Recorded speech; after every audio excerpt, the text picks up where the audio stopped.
নবীজির সঠিক বয়স কত, শুধু এই বিষয়টা জানলে আপনি অবাক হয়ে যাবেন। আমরা অনেকেই বিষয়টা জানি না।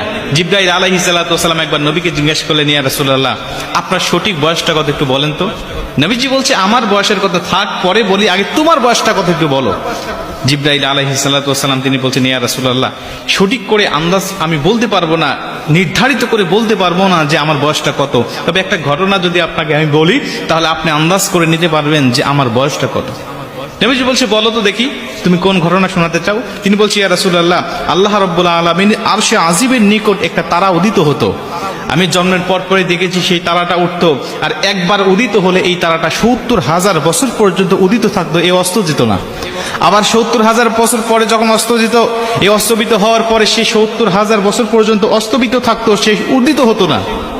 ইয়া রাসূলুল্লাহ, ইয়া হাবিবাল্লাহ, আপনি জেনে আশ্চর্য হবেন, যেই তারকা ৭০,০০০ বছর উঠলে আর নিভতো না, নিভলে আবার ৭০,০০০ বছর পরে উদিত হতো, এই তারকাটা আমি উঠতে আর অস্তবিত হতে দেখেছি ৭২,০০০ বার।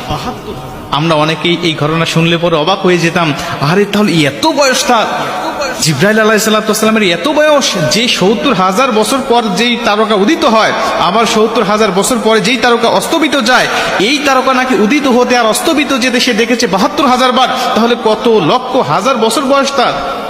কিন্তু নবীজি কোনো বিচলিত হলেন না, নবীজি আশ্চর্য হলেন না। নবীজি স্বাভাবিকভাবে থেকে মুস্কি হাসি দিয়ে ডাক দিয়ে বলছে, জিবরাইল, ওই তারকা কি আজও তুমি দেখতে পাও?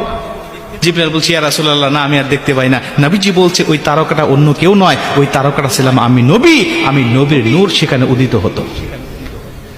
মুসলমান ভাইরা,